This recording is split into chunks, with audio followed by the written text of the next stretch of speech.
Okay, once again, good morning and welcome to 1 Million Cups. I'm Courtney. I'm one of the community organizers here in Kansas City, along with Lance, Melissa, and Brian. If you have any questions, want to know about the program, please come see us at any time. So today, we would also like to welcome the Knight Foundation and winners of the Knight News Challenge. They've been in Kansas City since Monday and are leaving today, so we'd just like to thank them for being here. Okay, so raise your hand if you're a first-timer to 1 Million Cups today. Okay, well, welcome. The way that our program works is that we have two presenters that present for 6 minutes each, and then we do question and answers afterwards. If you'd like to ask the presenter a question, please raise your hand, and then we'll come around with a mic so that you can ask your question. So today, our first presenter is Jace Wilson of Neighborly, and he is actually a 1 Million Cups Kansas City alum, so he is here to share his progress and new updates with his company.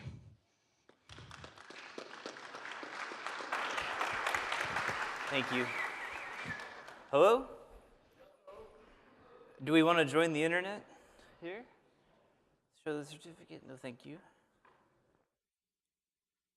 So, welcome, folks from Knight Foundation and the Knight News Challenge winners. Can I get a quick show of hands of how many folks are here from Knight or the News Challenge winners? Awesome. And so, folks in the Kansas City ecosystem, if you have a chance to interact with these folks, they're some of the best and the brightest minds from around the country. Welcome to Kansas City, and I'm glad that you came on the hottest week of the year, because this is as bad as it gets. So let's begin. So Neighborly is a community investment marketplace, and it was born here in Kansas City. We presented in 1 Million Cups in August of 2012, and at the time, we were a fundraising toolkit for community projects. So we were a way for communities to gather donations for projects. But that's not how we started. We actually began, as many great ideas do, at YJ's, over breakfast Sammy's in February 2012, and it was a conversation between Patrick Hosty. Patrick, are you here? There he is. Give him some hell if you see him. He's a successful bond trader, and me, a civic geek. So Neighborly was conceived as a thing to help bring the power and the mechanics of crowdfunding and peer-to-peer to the $3.8 trillion municipal securities market. Hi. But we started off on that path and very quickly realized that that takes an extraordinary amount of firepower, that the market wasn't quite ready, that we weren't quite ready as entrepreneurs, and so we stepped back and said, what can we do in the meantime? So we figured out ways that we could build something that could get a foot in the door and that could get us on the path of learning what works and what doesn't when you're asking people to put money into community projects. So that's how it began. And we put this slide in our presentations because a lot of people say, well, it's a bond. You know, this is a crowdfunding platform that's about to be selling municipal bonds. And so what is that? Bonds are the mechanism through which we've built some of our nation's greatest treasures, including the Golden Gate Bridge here. And it used to be something that we would do as a point of civic pride and a way of civic life. We would do our part. There would be a front page paper to buy the bonds in the project because that's what we did as communities. But then more recently, since the 70s, it's become very difficult for a lot of people to invest in community projects through these traditional instruments. Part of the challenge is that the cost of the municipal bond and participating in them has become so high that most people can't do it. But there's something else that's systemically wrong with the marketplace if there's people that are making money selling bonds to the handful of individuals who can still afford them, calling for a ground-up overhaul of their own industry. And so we've tracked with the municipal bond market for the past few years, and we've noticed that one part of the challenge is that the community banks that used to underwrite these projects are no longer community banks. And I know you can't see this, but this is a bank consolidation from 1990 to 2010. And really, the meaningful story is out here in the 80s when there were hundreds and hundreds of lines. So that part of the transaction is no longer in the community. And then there's also the problem of having too many middle layers involved with the transaction. So most people, they think of municipal bonds now, they think of getting them from their investment advisor who sells them a mutual fund that was underwritten by a bank that was bought from the community. And our solution, the thing that we've been working on for the past few years, is to collapse that back to the natural relationship between issuer and investor. And this is, as such, it works exactly as you would expect as a crowdfunding platform, that you can find a project by a place, so the geography, I'm interested in everything in Kansas City, or a category, I love animals, so show me anything that involves, say, an animal shelter or a dog park, whatever. Or investment criteria, I only want to see things that can get me a 9% taxable equivalent yield return. And then you can read the terms and invest. And it's a platform where the issuers can get more money for the projects. They can lower financing costs in the process. Investors can earn money and other perks in return. And the communities can create jobs and get amenities in the process. So it's this win engine, we call it. And it's not just about the money. We call the money sort of icing on a cake. And the cake involves other delicious layers like the realignment of value capture and value creation. It's also awareness for projects and getting people back involved in the habit of being a part of the civic world.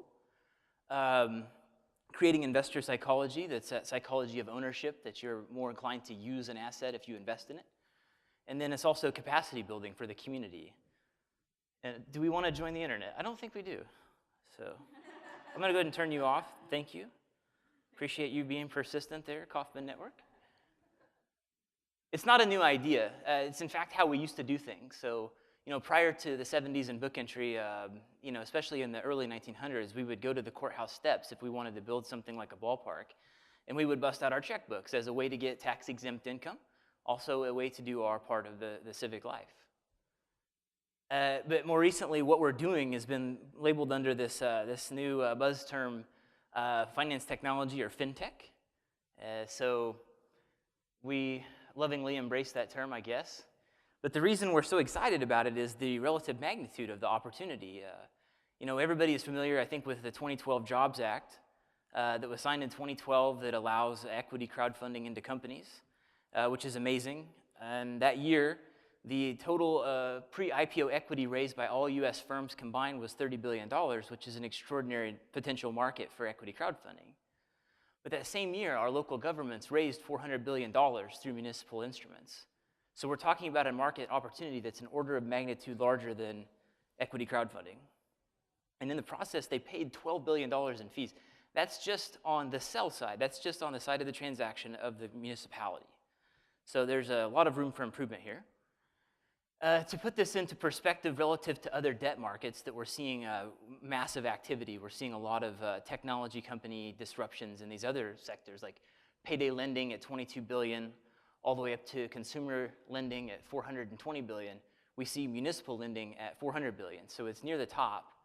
And we see a lot of activity in all of these other capital markets, but not yet in municipal securities, and that's where we come in. To put the market into perspective, am I already out of time? Is that true?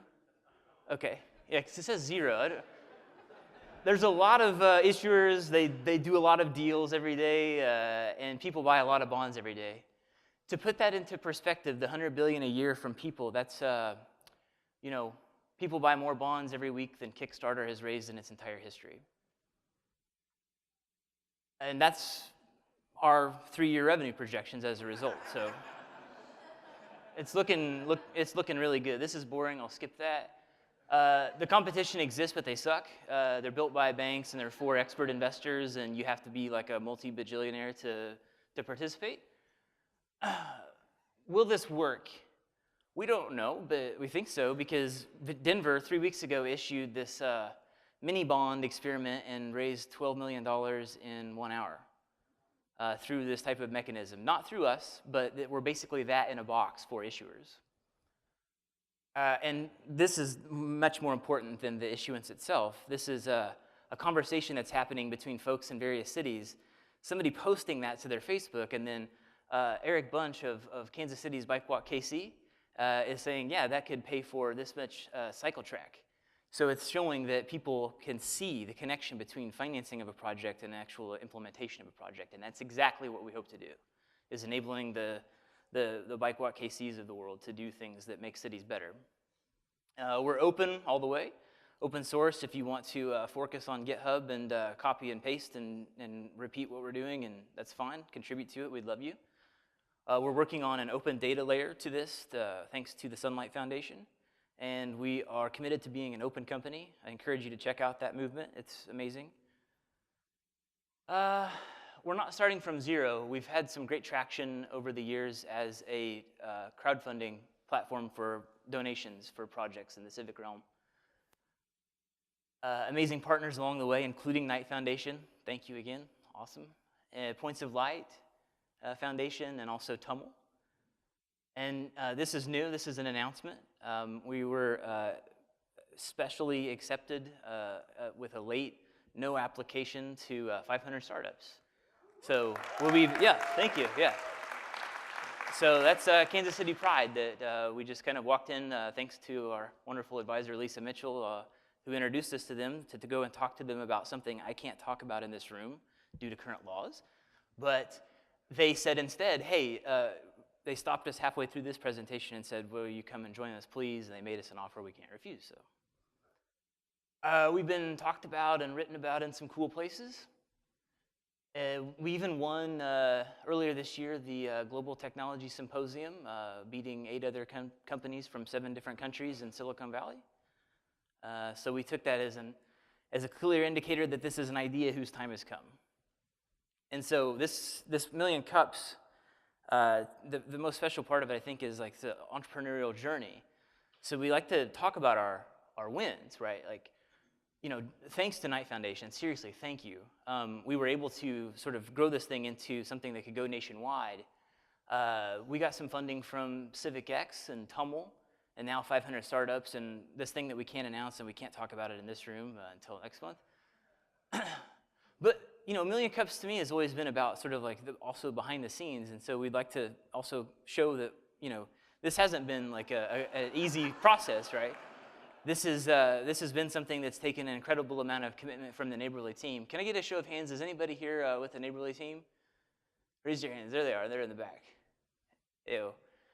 So starting with trying to put together a seed fund and failing, to 3 applications to the MTC, all failed.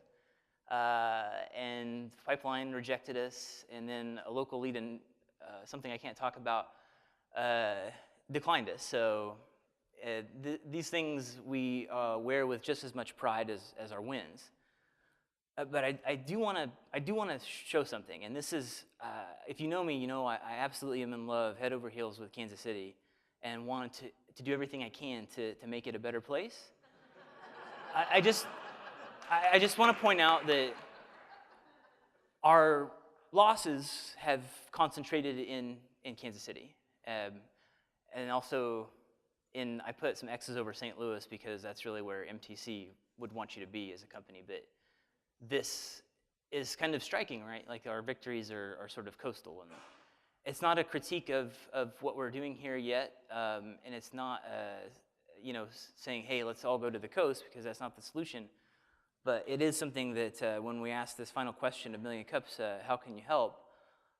We think we're going to be fine, but if you can help figure out why this happens. And this is just one company, but why did we have to go to the coast to get validated? And how do we get validated on both coasts and not here? It's just something that, you know, we should think about. And our goal over the next 3 years is to help 1,000 communities raise $1 billion through the system. Sounds crazy, but it seems like a bit of an understatement when you consider that Lending Club just earlier this year announced that they had surpassed $5 billion in new loans originated with peer-to-peer lending, a model that didn't exist 5 years ago. That's it, thank you.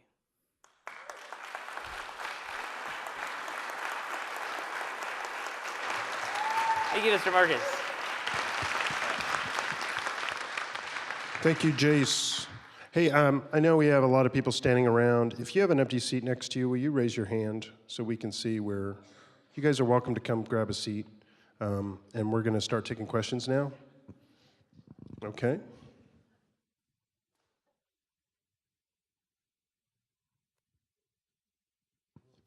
All right, Bob. Morning, Jace. In his book, Building a Social Business, Dr. Muhammad Yunus talks about changing the model where nonprofits get the money, but then, or social businesses give the money back after they've leveraged it and built their business. Is there any way to use the Neighborly platform with that model where they raise the money, but then at some point reinvest it back to other social good communities?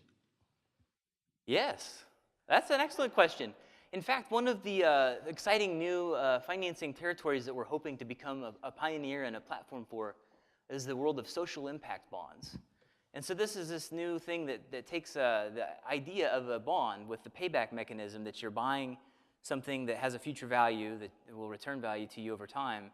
But in this case, it's for something that a social good.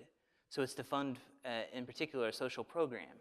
So they've been, we've seen experiments of them with great success on the East Coast, including one that sort of captured, it financed social programs that would help at-risk youth that were on the brink of going to jail, to sort of invest in them and to cultivate them and to give them opportunities to go and access a community garden and a VOTEC shop and counseling and everything that they need to sort of get on the right track. And the payback mechanism to investors in the social impact bonds funding that program get a percentage of what's saved when we don't incarcerate those young folks. So yes, and that's a wonderful idea. It's all about realigning value capture and value creation. Got a question here to your right. So Michael Crawford was kind enough to post a tweet that contained a quote that I think is really telling of what you do, and you're more inclined to use an asset if you're an owner of it. And one of the things that I am really impressed about Neighborly is your commitment to parts of our community that are typically not invested in. So I wondered if you would talk a little bit about the Community Capital Fund and your work with them. Yes. Anybody familiar with Community Capital Fund? You should check it out. Incredible. So they're pioneering a model of using crowdfunding with traditional community-based grants in a way that does everything that Leslie mentioned and much more. I forget the specific numbers, but we've partnered with them and they're using our platform. You can check it out at ccf.neighbor.ly. And their applications, by the way, are opening in, I think, September 1st.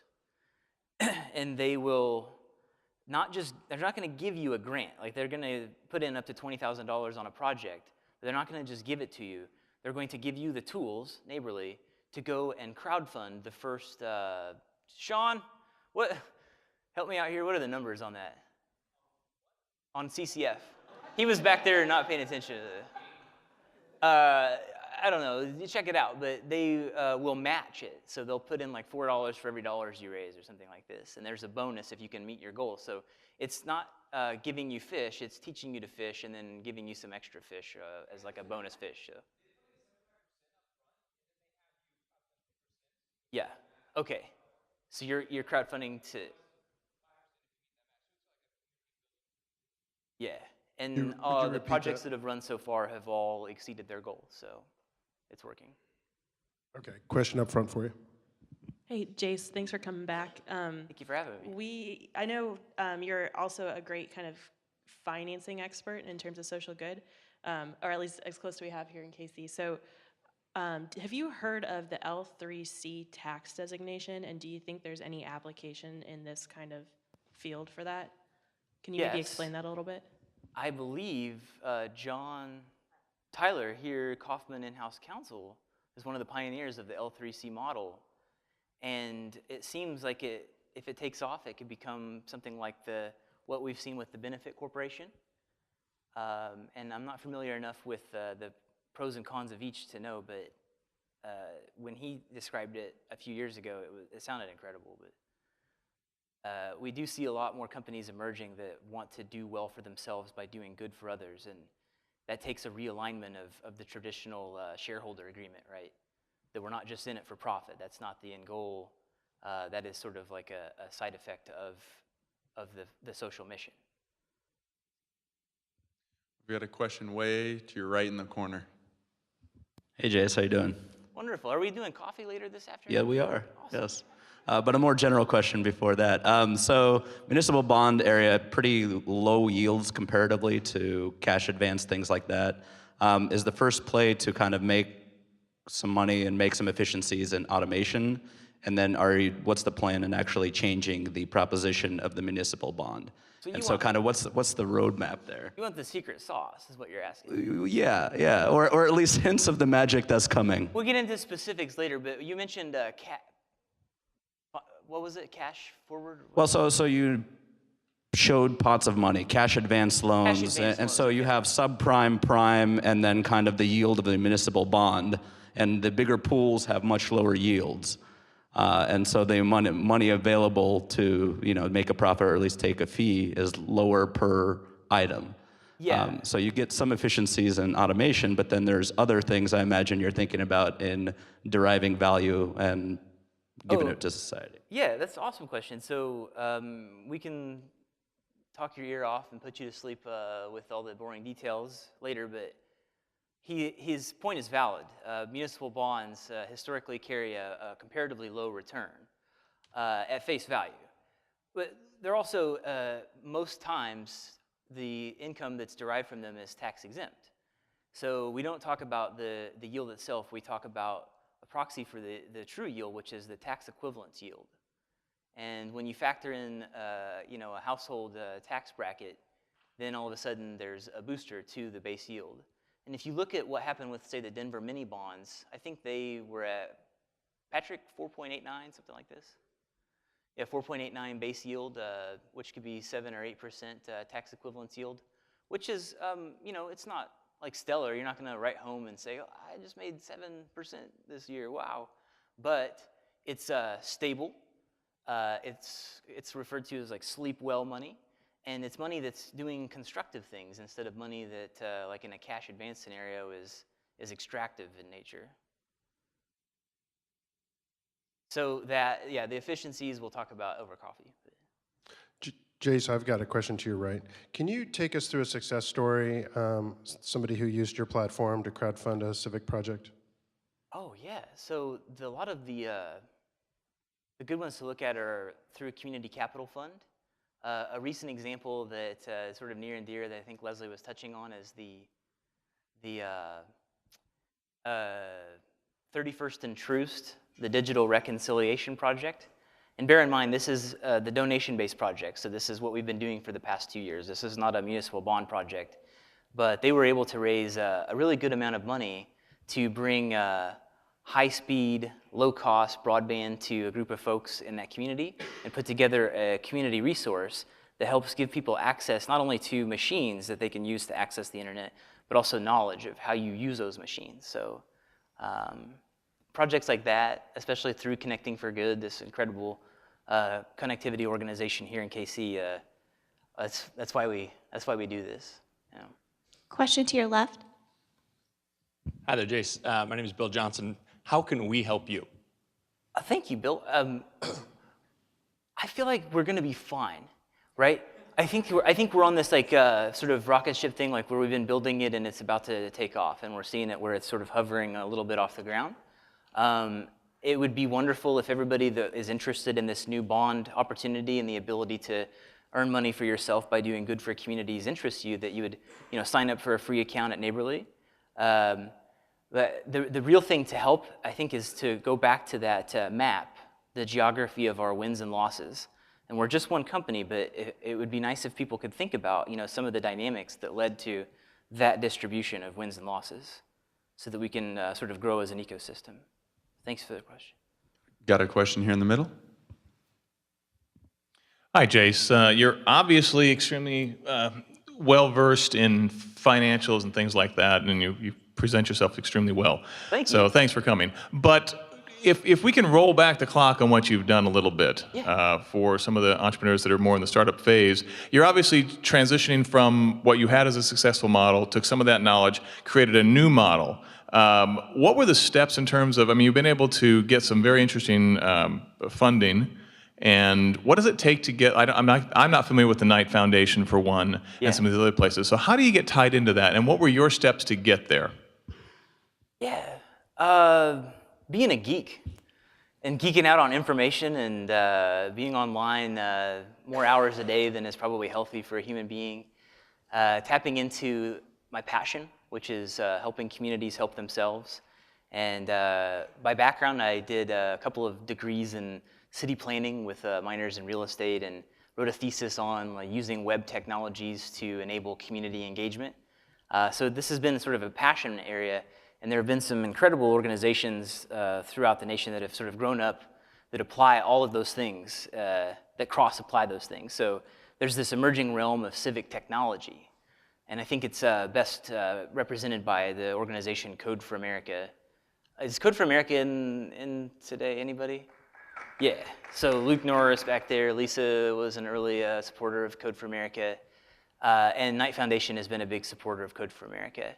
And when you look at Knight Foundation's site, you see this incredible list of projects that, a handful are for-profit companies like Neighborly, most are nonprofits, some are other foundations, but they were early funders of what was then the nascent civic tech ecosystem.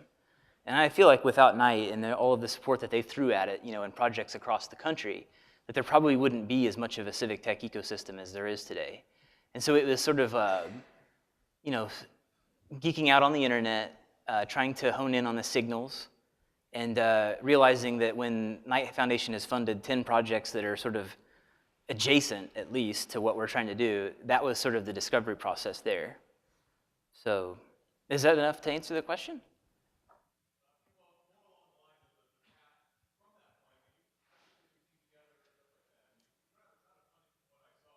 Yeah.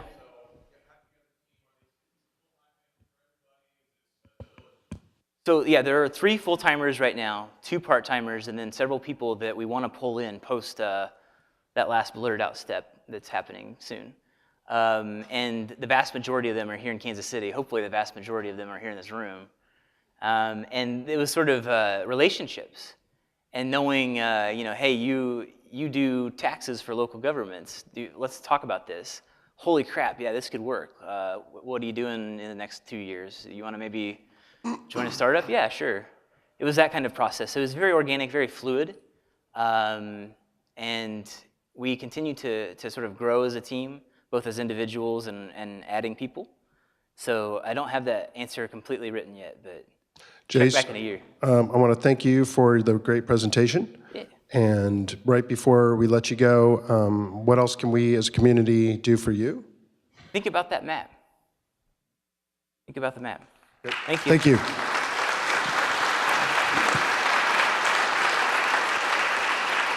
you so much.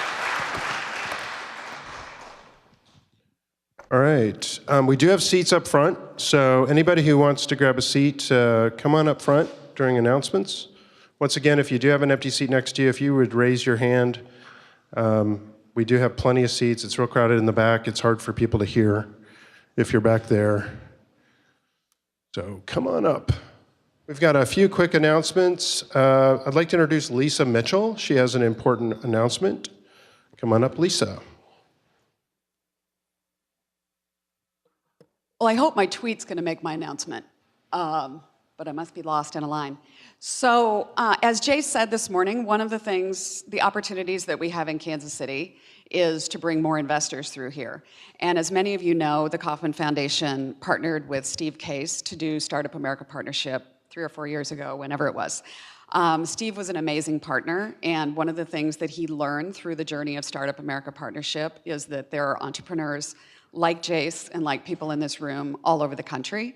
So he launched something called the Rise of the Rest Tour earlier this year, where he literally has this cool big bus, kind of like a rock star, that says Rise of the Rest on the side of it, and he runs around the country stopping at places and giving away $100,000. So this morning, Steve announced, and hopefully my tweet somewhere is on here, announced that he is coming to Kansas City. And he will be here on October 9th. And the announcement for you guys today is everybody should go to riseoftherestttour.com. And if you're an entrepreneur and want to apply to pitch, you will have the opportunity. Reagan and the folks at Big KC have been awesome in allowing Steve to use their venue on the afternoon of October 9th to run the pitch competition. It will happen there, and one of you will win $100,000. So I hope, I'm hoping and praying that Kansas City has more applications than anyone else on the tour. And I wish that you guys make that happen. So go to riseoftherest.com. If you're an entrepreneur, apply to pitch. And best of luck to all of you. Let's have a massive showing. You'll see the rest of the agenda in the coming weeks. But if you go to riseoftherest.com, you'll see the specifics that are up there so far. Thank you. Thank you, Lisa. On your chairs, we've got some information about your investor IQ, and here to tell us more is Kaufman's own Taylor Brown. Hi, everybody. Thanks for being here today. Like Brian was saying, there's these little flyers that say, what's your investor IQ? So the Angel Capital Association, the Angel Resource Institute, and the Kaufman Foundation all partnered together to create this new program called Investor IQ. So basically what it is it's an online free curriculum for early stage investors or angels. The class is centered around the 5 questions that you must know the answer to before making your first investment.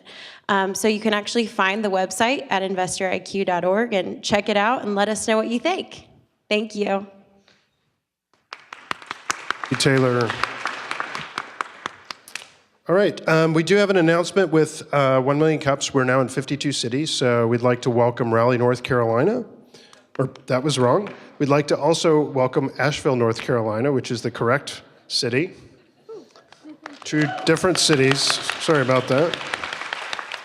And our next presenter is Derek B. Wright. He's originally from New York City. He was part of the Sprint Accelerator program. He moved to Kansas City for several months while that accelerator program happened. And he has since decided to stay in Kansas City, which is excellent news. So here to tell us about Symptomly is Derek B. Wright.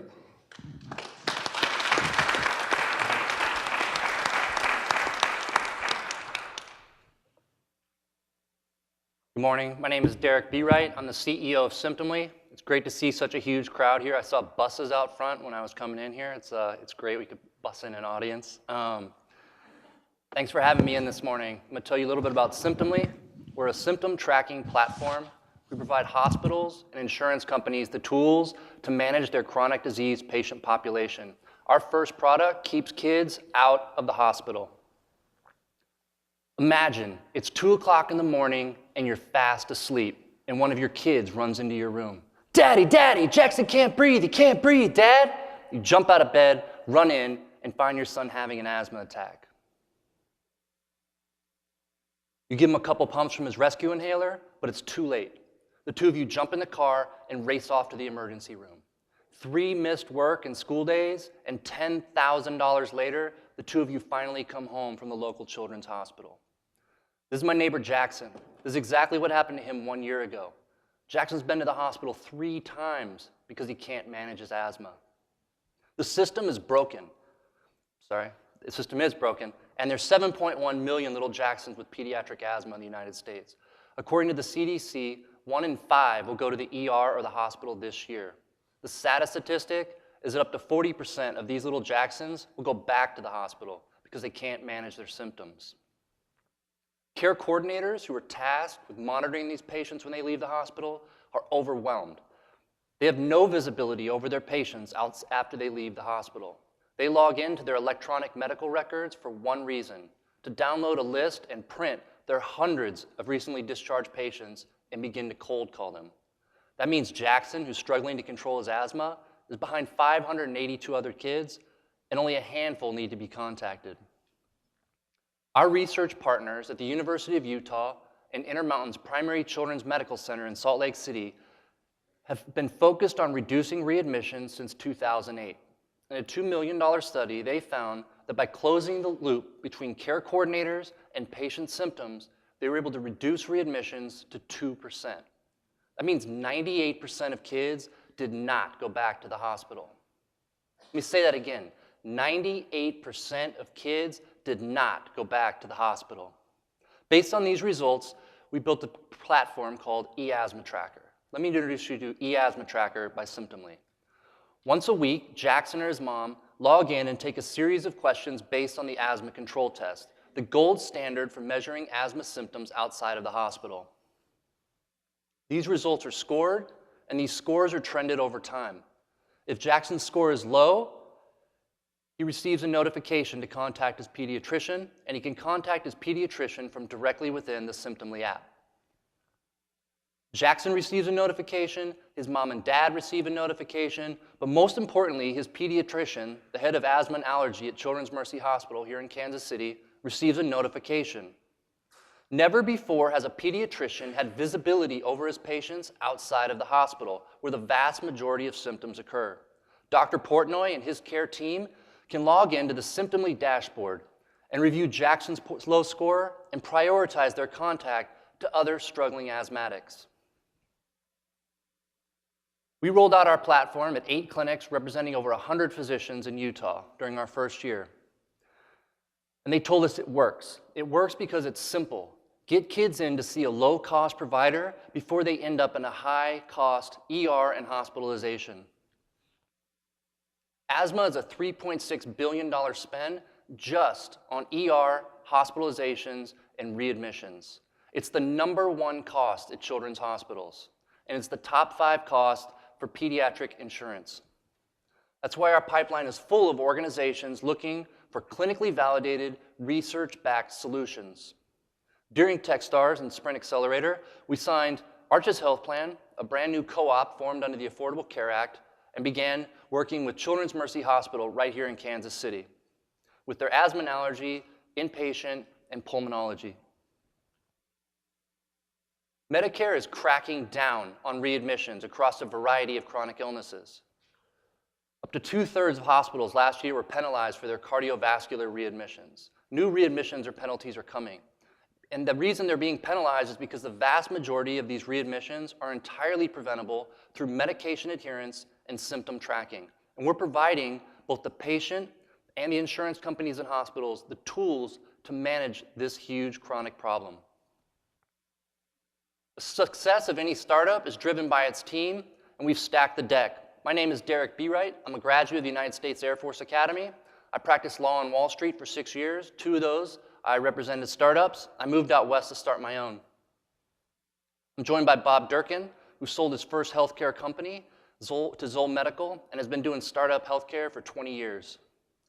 Our technology was developed by the Scientific and Computing Imaging Institute at the University of Utah in Intermountain, and our tech team hails from Cerner and NetSmart. I'm pleased to announce that since we came into the Sprint Accelerator and Techstars, we fell in love with the city. We are working very, very closely with Children's Mercy Hospital, and we opened our development operations right here.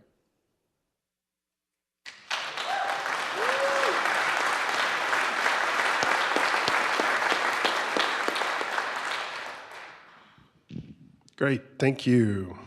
Questions? Great. Question up front to your left.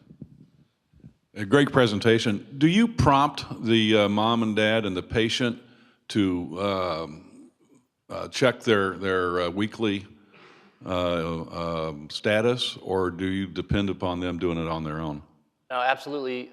We prompt the patients. We prompt with their choice of a text message, email, and then a push notification. And the original research had very low compliance rates, and they tried paying people to do it. It didn't increase the compliance, and they just added a reminder, and compliance tripled. So, yeah, reminders are a huge portion. Question, back right. Awesome presentation. Thank you so much for what you're doing. Childhood cancer is the #1 disease killer in our children. There are also hundreds of thousands of children that receive blood transfusions for the rest of their life. Do you see yourself ever going into those fields to help manage so they're not readmitted? Yeah, absolutely. Anything we can do that is a chronic disease that's measured by symptom management that affects their medication is how this platform works. Being a little tiny lean startup model business, we go where our customers demand and where they're willing to pay to build the product.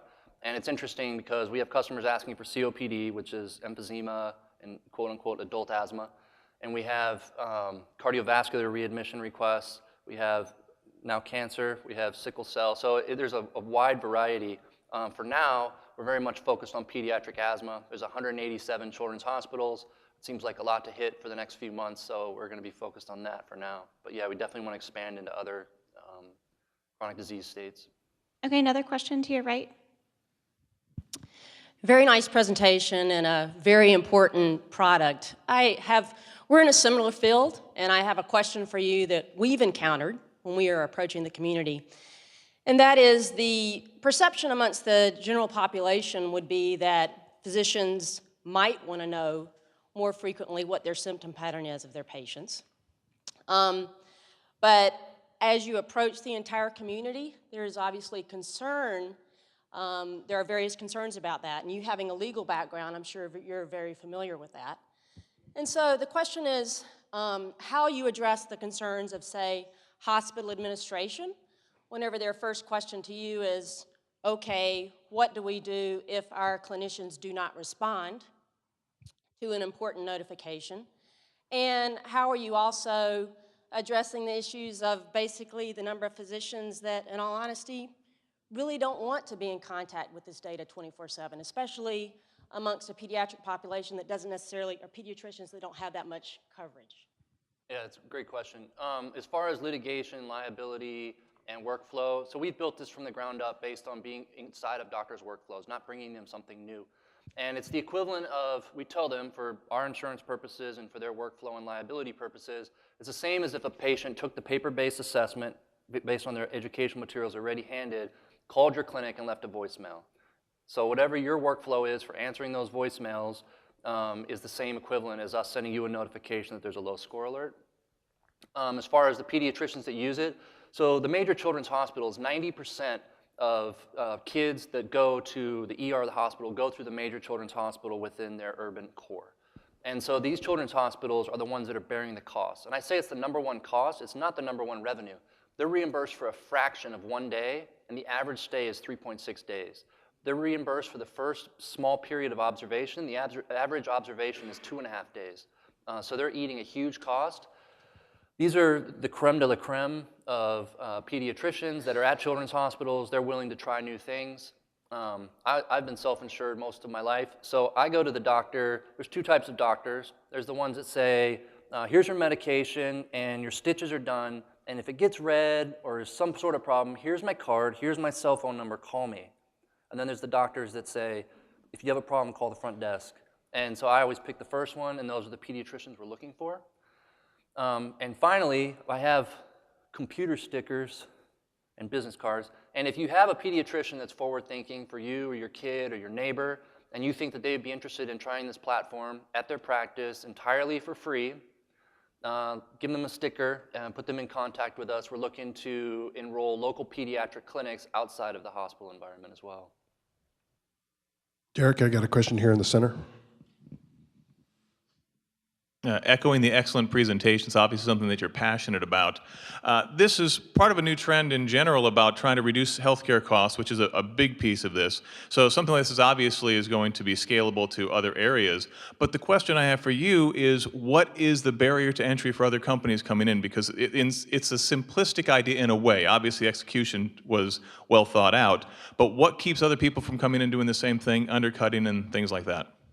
Yeah, that's a really good question. That's one investors all ask.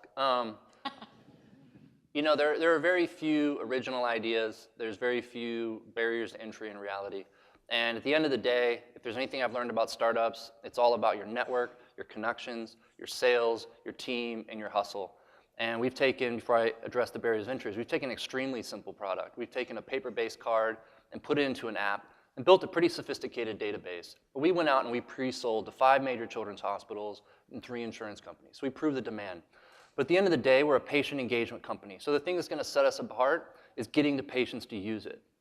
And so an EMR can put out a symptom tracking survey, other startups can come in, but at the end of the day, we have a pretty robust roadmap between incentives, gamification, UI, UX, and that's the core of our business. So once we get these customers on board, and the customers we have on board, we're focused on getting patients to use it over the next 30 to 90 days and creating a discrete program So that's how we compete, is customer engagement.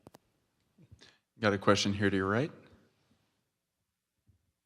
So asthma is much more prevalent in low-income communities, and I'm wondering, I know that Children's Mercy has a program that is specifically targeting parts of our urban core, and I'm wondering if you are making any specific efforts to reach out to low-income communities in those programs that are working in the community, not just at the hospital level, but more the nonprofit side. Yeah, that's a great question. 2/3 of ER and hospitalizations are from the Medicare, Medicaid, CHIP, or uninsured health population. And so when we came to Kansas City, we had been developing an iOS app. And so we went down to Operation Breakthrough, the largest low-income daycare facility in the Midwest, and we spent 3 days down there with a booth and some cookies and some mock-ups of our app, and we did some surveys. Do you have a smartphone? What platform are you on? And virtually everyone had a smartphone.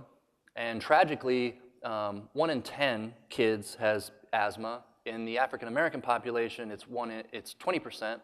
And down at Operation Breakthrough, based on the people we met, it was 1 in 3. Either had a parent with a kid or the kid came up. And we found out that they have a smartphone. Only a few people didn't have a smartphone, and they all had Android. So we switched our development efforts from iOS to Android. And then back to the patient engagement, at the end of the day, it's all about patient engagement. So when we go to a hospital, we say, look, this works incredibly well, your doctors believe in it, but you're already trying to do outreach to your patients. You're trying to get them in. We talked about their workflow.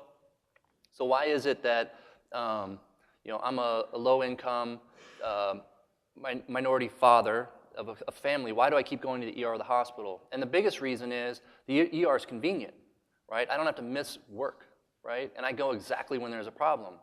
And so it's really re-educating and creating awareness that with a simple low-cost visit, and the other thing about Operation Breakthrough is they have a Children's Mercy clinic right there.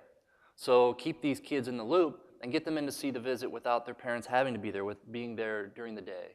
So yeah, we're definitely focused on the low-income population. Question here in the middle. Unfortunately, I can't recall their name right now, but there's another local startup that has a migraine prediction app. And I was wondering if you looked at partnering with other apps that have similar type of business models or prediction and health issues. Yeah, absolutely. Right now, I mean, a partnership is only as valuable as the value you bring to it. So we're out creating as much value as possible. But I think there is a huge, there will be a consolidation because there's 10,000 symptom tracking apps.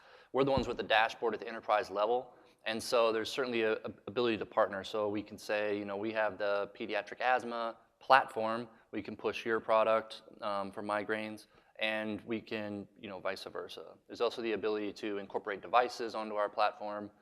Yeah, so the sky's the limit. Question in the back. Hi, not necessarily a question, but a couple of leads. Have you talked to anyone from the REACH Healthcare Foundation? So REACH does a lot of work within the safety net community within kind of a 32-county area. So they're targeting kind of that Medicaid population. They also work very closely with the Wyandotte County Health Commission. Is Jerry Jones here today? So Jerry Jones is always here. He's a guy that you need to know that is absolutely helping kind of look at all of the implications of getting access to care within that safety net clinic, also looking at the policy level implications of what that means, both in terms of data sharing from private practitioners as well as hospitals back to the city so that folks can get those effective resources. I have to go to a meeting, but I'll trace down Kevin McGinnis or someone and get your contact info. Excellent, thank you. Got another question here to the back. A lot of asthmatics are really good at ignoring their symptoms. So even with a paper questionnaire, a lot of them will just say, I feel fine. Has there been thought to putting like a volume lung meter in that they blow into the app so they have the knowledge that they need to know if they need to go in or not? Yeah, so that's a question we get all the time, particularly from investors who, just so you know, that they're not that big a fan of simple solutions. They want something really cool that they can brag about, like a device. Yeah.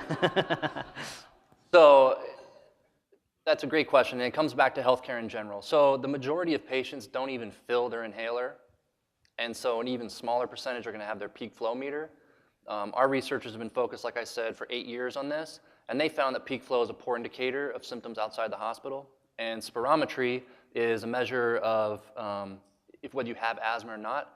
It has to be administered by a respiratory therapist, so it can't be done outside the clinic. Peak flow is not indicated for children between the age of 0 and 5, where half of all pediatric ER and hospitalizations occur. So there's a bunch of science for you. And then the key is that we don't target adults because us is first-party entry of data. We think our symptoms are much better than they are. We don't record them. The key to that population is that you have the helicopter parents that are acutely aware of their patient's symptoms or their kids' symptoms, right? So they're either sitting on their lap filling out the test, they're observing them within the room, or they have a teenager with a smartphone that they can remind to fill it out themselves. So we're very, very focused on engaging the parent, even more than Jackson in reality. And then, yeah, so I think and then, yeah, we can easily incorporate peak flow. We just find that if people aren't carrying their inhaler, they're certainly not carrying their peak flow meter. Question in the back, left. Hi, Derek. Good presentation. I just want to know more about your entrepreneurial journey and, you know, as a lawyer, how you decided to become involved in a startup.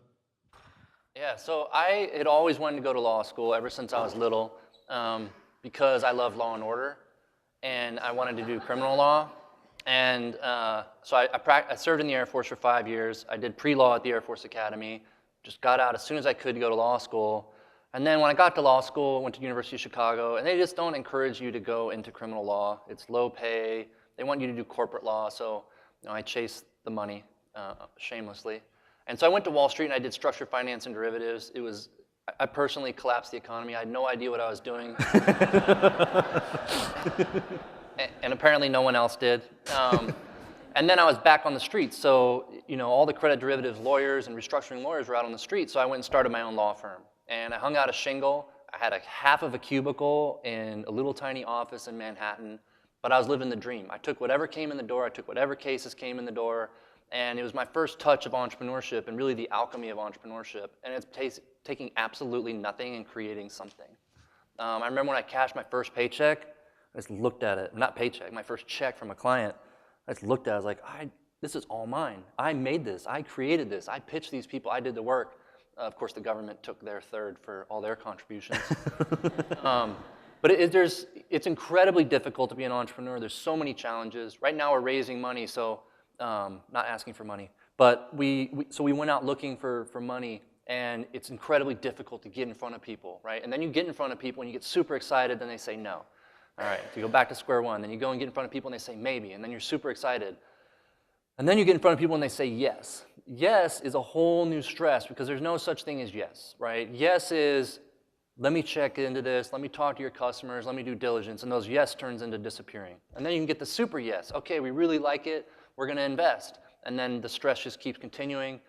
They say that between 10 and 20% of the people who say they're gonna write a check never even write the check on the closing day.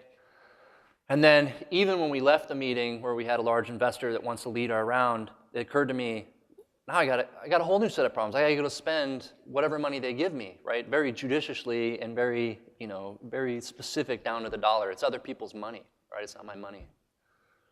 Great, Derek, we had a question for you. How does Symptomly make money? So Symptomly makes money. It's a SaaS software as a service platform. And we avoid the CPT code, which is the standard procedure code that doctors do fee for service. So we provide a platform, and we charge a per patient per month as the core, and then we charge a setup fee, which we usually waive just to get the deal. Then we charge a platform maintenance fee, so they have the dashboard. And so, yeah, there's... Got another question here to the right. Jay spoke about the differences in geography between Missouri and the coasts, and you said you've decided to locate here. You mentioned your partnership with Children's Mercy Hospital. Could you speak about why you chose Kansas City? What were the factors that made you choose Kansas City as a location? We have a lot of guests from out of town, and maybe they might want to locate here at some point as well. Yeah, so I was a military brat. I grew up all over. I was born in England, graduated high school in Guam, lived in many, many cities. New York City is still my favorite city, but Kansas City has a lot of, just a lot going for it. I'm a big health person. There's lots of trails to run. I really like the River Market. So me personally, the downtown revitalization, there's really, really cool lofts, right? New houses, great restaurants. If you like barbecue, there's the best barbecue. And then there's a solid both optimistic and pessimistic. You have huge organizations that are putting out top talent in dev. So you have Cerner, you have Sprint, you have Garmin, so you have some of this top talent. On the downside, there's still a fairly strong culture of collecting a paycheck at a big safe company. So you have all this talent locked up in these large companies. But I see a change, right? So I spent some time in Salt Lake City, and they've recently become the #2 place for startups, #1 per capita, and they reached a tipping point where people leave Silicon Valley to go to Salt Lake City. And I think two things happen to happen for Kansas City to break on to the national stage, and that's a tipping point where we can convince people to leave Silicon Valley and come here. Silicon Valley is pretty cool. But you have that capability, right? And the second thing is you have to celebrate failure, right? In Boulder, in Silicon Valley, it's just boom, boom, boom. You know, you start something, you fail, you jump to the next thing. And it has to be, my company failed for X, this is what I learned, on to the next thing. It can't be, there's a very strong Midwestern work ethic that is very, very valuable to startups, but it also has the downside of, oh, you didn't work hard enough, or you need to go get a job. Even to this day, my dad will say, well, so what's the status of fundraising? I'm like, oh, you know, this, and this. And he'll be like, so what's next? You're going to get a job? And so until there's a culture of embracing and just sort of this briar patch mentality where I can just bounce back in and out. And yeah. I have a question. So what was the Techstars Sprint Accelerator like? Yeah, so it's an ultra prestigious organization, kind of like 500 startups and Y Combinator, and we were one of 10 companies selected out of, I think, 500 applicants. I will say, if you want to go to an accelerator, absolutely do it. It's absolutely no-brainer. It's the Harvard for startups, any one of those. And the reason you get in is because of your hustle, right? They don't really care about your idea. They care that you took a simple paper-based app and you went out and sold it to clinics and hospitals and insurance companies. And that's why they want you in. They want to show that you're an entrepreneur, that you're creating something out of nothing. What you're going to learn there is you're going to have, they say, 5 years of networking. In about a month, you'll meet 100 different mentors. We met with the head of healthcare services at Microsoft. We met with people, the chief listening officer from Spotify, chief engineer from Facebook. You're going to meet people that you would not be able to meet in a 5-year period, right? And you have 20 minutes with these people, and then you retain some. So we retained a senior fellow from Cerner. We retained Dan Stifter from Hallmark, the head of mass commercialization. And you just get people to believe in your ideas. You get this feedback. And then my favorite part was being surrounded by other startups. So anyone who knows what a startup is, you're generally in your basement with your buddy building a company all by yourself, and you're pulling your hair out because it is, for all the fun, it's really a nightmare. And to be around 9 other companies that have, all of them have been around longer than us, and to be able to say, I have this problem or I have this problem, and they're all, it's a little bit of a sounding board and a support network. And we're new to this. We've only been doing it a year, and everyone else in there had been doing it for 2 years or more, and we're struggling in the same issues. So just know what you're getting into. There's no overnight successes in this industry. Well, Derek, thanks for coming out and sharing Symptomly with us. Last question, how can we as a community help you? Yeah, so we're looking for forward-thinking pediatricians that write their cell phone on the back of their card and would want to try this out with their patients. So come up, get a sticker, get a card, and if you have any other questions about startups or mobile health, come on by. Thank you, Derek.